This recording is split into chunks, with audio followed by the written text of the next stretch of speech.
Joints సభని ఉద్దేశించి మాట్లాడినటువంటి సందర్భంలో వారికి ధన్యవాదాలు చెప్పేటువంటి కార్యక్రమంలో చాలా ఉన్నతంగా చాలా గొప్పగా వారికి ధన్యవాదాలు చెప్పాల్సింది పోయి అటువంటి గవర్నర్ గారిని కూడా అవమానపరచడమే కాకుండా చివరికి సభని నియంత్రించే మిమ్మల్ని కూడా ఒక రకమైనటువంటి ఏహ్యభావంతో మాట్లాడినటువంటి మాటలు చాలా బాధాకరం అధ్యక్ష.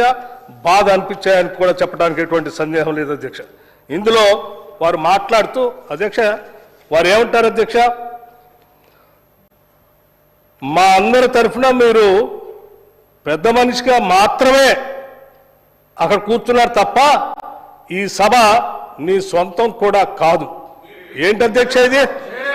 ఏమధ్యక్ష ఇది? ఏమధ్యక్ష ఇది?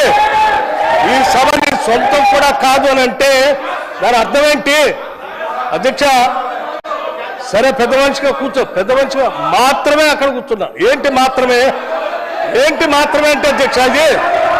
ఏ సభాపతి స్థానంలో కూర్చున్న ప్రసాద్ రావు గారు సభాపతిగా మీకు కనపడట్లేదా?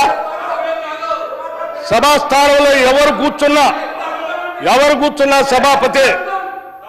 మీ మనసులో మీ రాజకీయ పార్టీకి మీకు ఒక రకమైనటువంటి ఏహభావం ఉండొచ్చు కొన్ని వర్గాల వల్ల.